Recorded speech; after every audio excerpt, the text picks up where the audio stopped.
Je me pose. Je commence par prendre le temps de bien m'installer.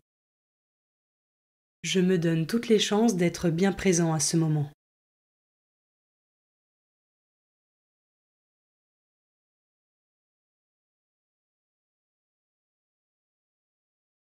J'invoque l'Esprit Saint. Je lui demande de venir éclairer mon cœur et mon intelligence pour accueillir la parole de Dieu.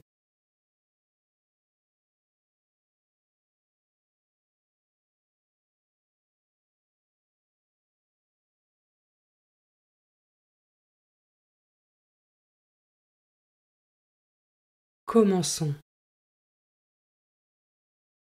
Évangile de Jésus-Christ selon saint Luc, chapitre 7, versets 11 à 17. En ce temps-là, Jésus se rendit dans une ville appelée Naïm. Ses disciples faisaient route avec lui, ainsi qu'une grande foule. Il arriva près de la porte de la ville, au moment où l'on emportait un mort pour l'enterrer. C'était un fils unique, et sa mère était veuve. Une foule importante de la ville accompagnait cette femme. Voyant celle-ci, le Seigneur fut saisi de compassion pour elle et lui dit : « Ne pleure pas. » Il s'approcha et toucha le cercueil. Les porteurs s'arrêtèrent, et Jésus dit : « Jeune homme, je te l'ordonne, lève-toi. » Alors le mort se redressa et se mit à parler, et Jésus le rendit à sa mère.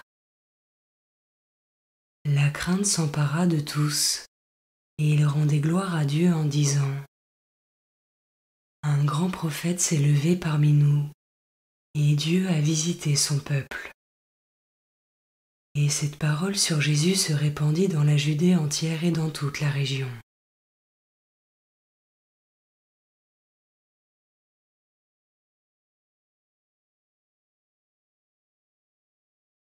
Je commence par méditer ce verset.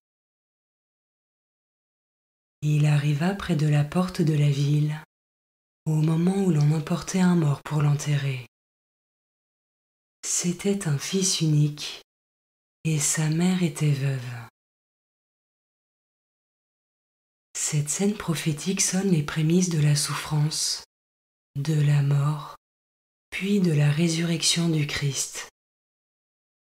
Jésus, en prophète, pose un acte qui donne un sens profond à ce qu'il attend lui, ainsi que l'humanité tout entière.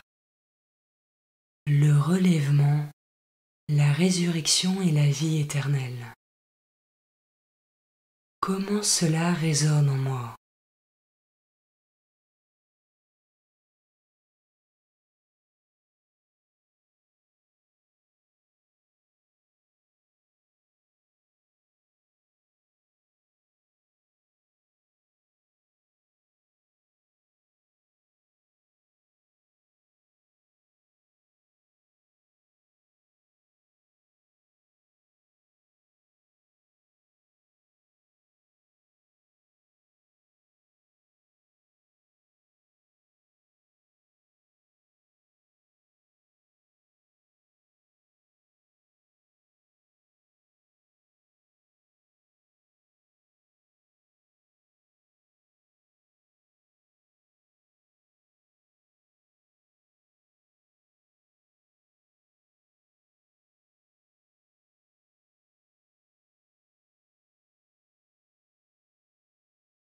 Je peux maintenant m'arrêter sur cet autre verset.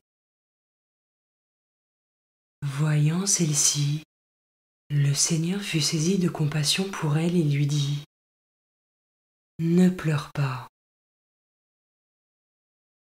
Comment est-ce que je suis attentif et compatissant à la douleur et à la détresse de ceux que je suis amené à rencontrer sur ma route?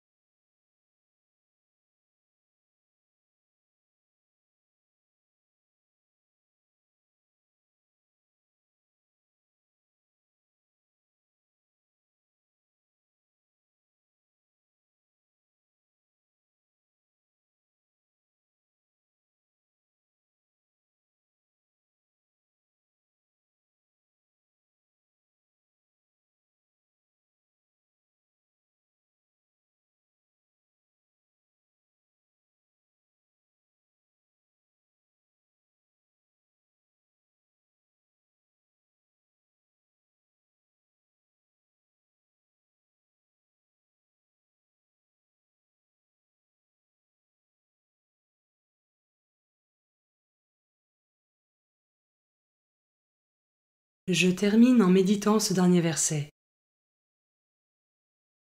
Jeune homme, je te l'ordonne, lève-toi. Jésus, qui est la résurrection et la vie, se montre plus fort que la mort en ordonnant au Fils défunt de se relever et de revenir parmi les vivants. Je peux prendre une minute pour confier à Jésus mes peurs, mes chaînes, mes limites, et lui demander les grâces dont j'ai besoin pour qu'il vienne ressusciter ou réveiller ce qui est mort ou endormi en moi, afin que je puisse vivre pleinement ma vie sous le regard de Dieu.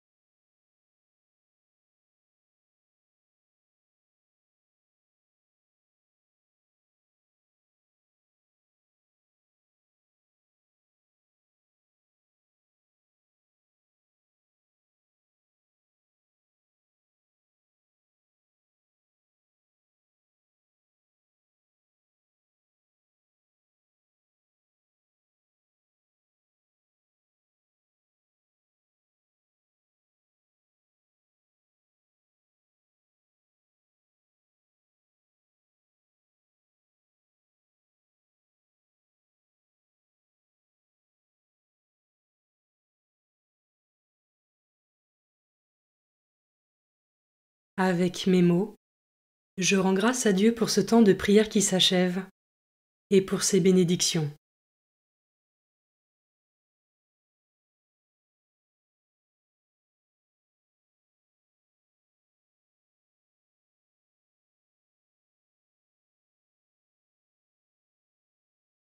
Belle journée et à demain.